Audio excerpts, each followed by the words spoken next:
Hello everybody and welcome back to more political chatter. In this video we will be talking about Donald Trump and who he will pick as his vice presidential nominee heading into the 2024 general election. So if you haven't heard, the event called CPAC, the Conservative Political Action Conference, is currently being held. I think it maybe ended today or something, but they pretty well known straw poll at every one of these events. It's usually who is your top pick for president heading into the next election. But I don't think they did hold one this time because, um, Donald Trump is basically the presumptive nominee of the Republican Party, especially after his pretty solid win in the South Carolina primary last night. So I'm sure that wasn't pulled, but what was pulled and what is extremely important and what is being talked about in the political universe right now is who Donald Trump will pick as his running mate. It is so crucial and critical and important to every general election, and we do not know. This also goes for Robert F. Kennedy Jr. That could shake up things for him too. We don't know who he will pick as his running mate there, but but as for Donald Trump, it's even more important for him because he can really make up some ground that he needs to with his vice presidential pick.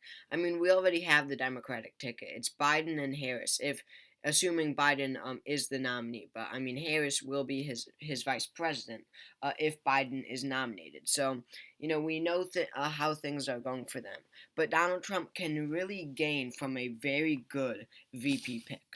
So, looking at the straw poll results from CPAC, as I mentioned, they conduct a straw poll, and these are the results. Who do you believe President Trump should pick as his vice president? Who do you want to see Trump's running mate be?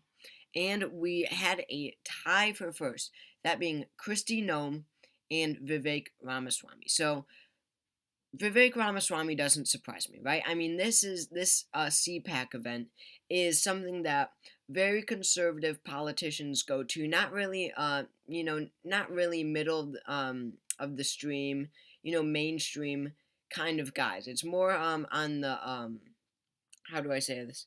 On the outskirts of political ideology. The speakers at CPAC and the people who just go to listen do tend to be more conservative, more right wing, very much more pro Trump. I mean, these are the hardcore Trump supporters. So it wouldn't surprise me that someone like Vivek Ramaswamy, who spoke at the event like many of these people did, um, would tie for first, right? I mean, he is someone who is a who defended Donald Trump all throughout his presidential campaign, endorsed Trump immediately after ending his presidential bid. I mean, he endorsed Trump just about 10 seconds after he announced that he would end his presidential bid. So I definitely understand why Vivek Ramaswamy would tie for first here. I mean, these CPAC attenders are going to be the most conservative, most pro-Trump of the Republican Party, and Vivek Ramaswamy has been very outspoken for Trump, and he is a outsider, like a complete outsider, and completely different from most politicians. What he looks like, sounds like, what he says, whatever. And it would make sense that a lot of Trump supporters would want him to be his vice president. But what I wasn't expecting is Kristi Noem, the governor of South Dakota, to also um, be voted tie for first at 15%. Um, because Kristi Noem, she did speak at at CPAC, mind you. But Kristi Noem, I have said for probably over a year now that I think that Kristi Noem will end up being Donald Trump's vice presidential pick. I have always said this. I think that she would probably be the best choice out of everybody. But even though I thought that, I would not think that Trump supporters would pick her as as tied for first, right? So, I mean, just because she really isn't all that much outspoken, in support of Donald Trump. She endorsed Trump, of course, at a rally in South Dakota, but it's not someone like Vivek Ramaswamy or Tim Scott or others who go on numerous news programs and really just like butter Trump up so that they could get that VP spot. So Kristi Noem, she's definitely more mainstream than someone like Vivek Ramaswamy or Tulsi Gabbard or Tucker Carlson or Ben Carson, right? So that surprised me. But I think that this definitely encourages Trump to pick Kristi Noem a lot more because, I thought that he would pick Kristi Noem, but that doesn't necessarily translate to CPAC attendees wanting her badly to be the pick, right? They would still turn out for Trump regardless. But I think that this definitely encourages Trump to pick Kristi Noem because it's clear she tied for first that she actually does energize the base, which is always good for a vice presidential candidate. I mean, you want a VP, a running mate, who will not just get more voters to the party, get more voters, in this case for Kristi Noem, suburban women, because that is who Kristi Noem would attract to the ticket, but also someone that would energize the base. And according to the CPAC poll, Kristi Noem would do just that. So that surprised me, but it will definitely give her some points in the Trump Veep stakes. And then number 3, not all that much of a surprise, but third is significant, and that is that Tulsi Gabbard came in third at 9%. 9% of CPAC attendees want Tulsi Gabbard to be the vice presidential pick. Now, this didn't come as a huge surprise to me, but to the average person who doesn't know that much about Tulsi Gabbard, maybe they heard about her in 2020, this would be a huge shock. Because Tulsi Gabbard, until 2022, was a Democrat. And she is not even a Republican to this day. Tulsi Gabbard spoke at CPAC, yesterday or 2 days ago, whenever. As an independent, she left the Democratic Party in 2022 and became an independent. And Tulsi Gabbard, has had a stunning and strange political revolution, like internal revolution, in the past 4 years. She ran for president in the Democratic primary in 2020, still with some of her core values that she holds today, freedom, libertarianism, and anti-war was her main thing, being anti-war. But then again, she was seen as the most economically progressive candidate, economically the most left-wing candidate. Yes, more than Bernie Sanders. Yes, she supports Medicare for all. UBI, she strongly, she strongly considered it. I don't know if she officially came out for it, but she was progressive financially, very progressive in 2020, and she has just become so conservative that she spoke at CPAC. That would not even that would not have been a possibility in 2020 when she ran for president. So I don't think that Trump could possibly pick Tulsi Gabbard. I really don't even think she would add that much to the ticket because she could be attacked by the Democrats for flip-flopping, just not being a solid running mate, someone that you could trust to hold her positions as vice president if they were to be elected. I don't think that Trump is even really considering Tulsi Gabbard. He likes loyalty. Remember, Tulsi Gabbard ran for president in 2020 so that she could oust Trump from the White House. But I could see why many, libertarian outsiders, anti-establishment is the word, attendees at CPAC would want her. So number 4, I would not even think that she would be this high, but she is probably Trump's current 1 or 2 picks right now. But that is Elise Stefanik, the U.S. representative from New York who got 8% and placed 4th. She's very, very similar to Kristi Noem. She probably attracts more suburban women to the ticket, but her at only 8%, I don't think that she energizes the base too much. I don't think that anyone would really be that happy with Trump picking Elise Stefanik as his running mate. Now, don't get me wrong, she wouldn't hurt the ticket. There are a few on here. There's many on here that would hurt the Trump Stefanik ticket or whoever it may be. Um, but but still, she wouldn't add all that much. I think that Kristi Noem is just more likable. Elise Stefanik is known for being kind of annoying and obnoxious at times, and yeah, I don't know. I mean, knowing Trump and how he likes loyalty, Elise Stefanik was one of the first Congress people to come out and endorse him. So, she is in the running to actually be picked, but I don't think that she would be that good of a pick. And I'm surprised she even got 8%. That even seems like a lot.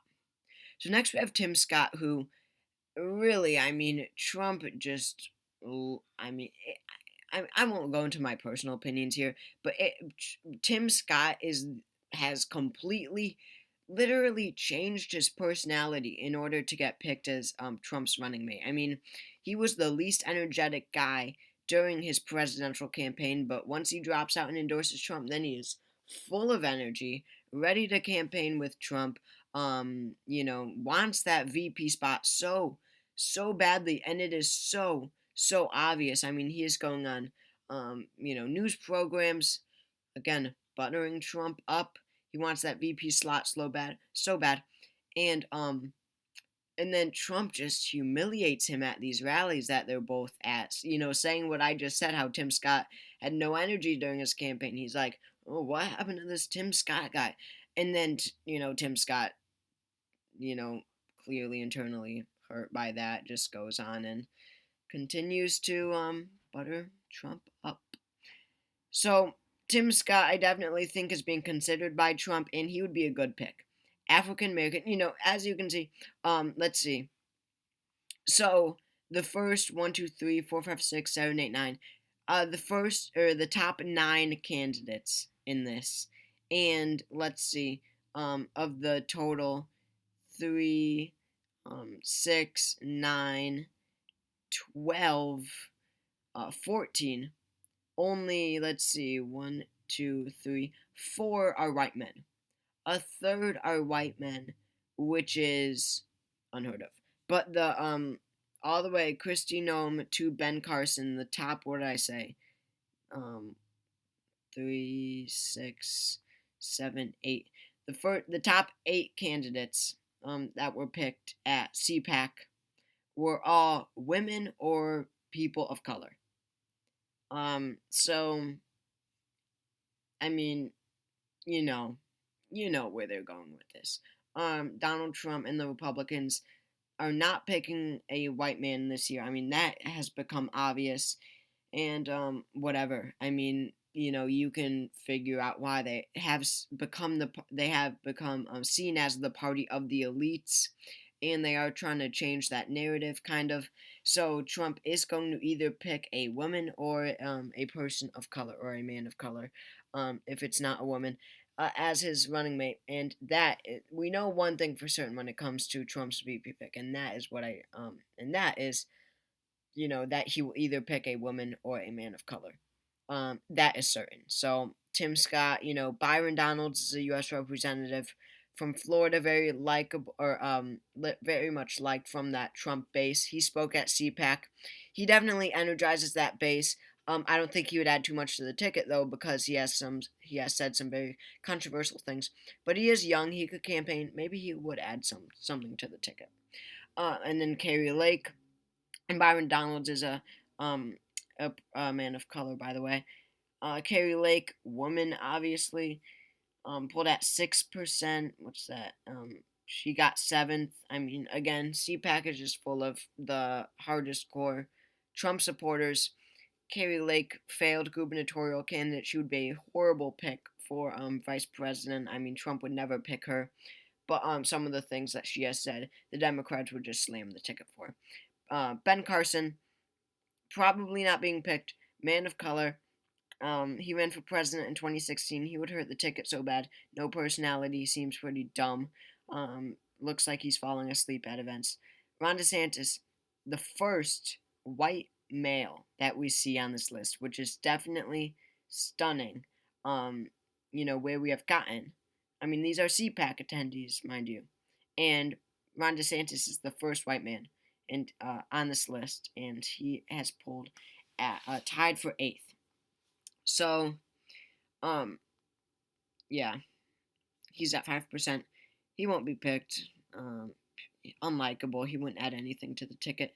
Sarah Huckabee Sanders, a woman governor of Arkansas, 5%.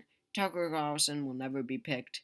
He has said too many controversial things, but he's at 4. RFK Jr. is running a campaign in his own right. He's definitely not quitting from that. He's at 3. J.D. Vance at 2. Nikki Haley at 2. Nikki Haley definitely won't be picked. J.D. Vance, senator from Ohio. So that is where things stand. But let's see. But as I was talking about, Trump needs, and he will be picking a woman for his vice president or a man of color. And this is for good reason. I mean, they have become so out of touch in picking someone other than another wealthy, lifelong politician, white male, will, make the ticket seem more in tune with American voters. Suburban women, for example, have completely turned on Donald Trump, or on the Republican Party as a whole, because of Donald Trump. In 2018, suburban women voted 53% for the Democrats in the midterms. In 2016, it was only 51%, and in 2014, it was 47%. So Trump has clearly caused this, disconnect with American voters, and him picking a woman or a man or woman of color would definitely help with that.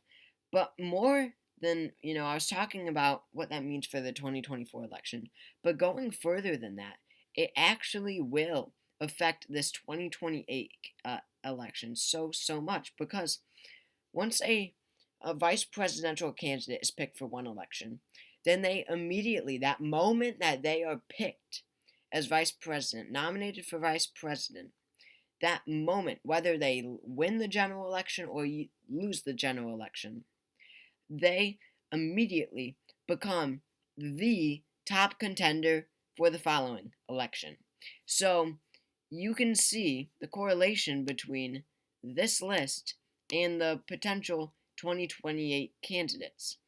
Kristi Noem, Vivek Ramaswamy, Tulsi Gabbard, Elise Stefanik, Scott, the top 5, all of them are on this list, besides Tulsi Gabbard, and she's only not on here because she is an independent as of now, and Wikipedia editors can't put her on the list if she's not the party that she would run in. So that goes to tell you something. Does it go any further? Byron Donalds is on the list. I think that Carrie Lake is on this list. Yeah, there's Byron Donalds. I guess Carrie Lake is not on this list. Keep going to that. And whatever. There's quite a few. J.D. Vance, Sarah Huckabee Sanders are both on this list.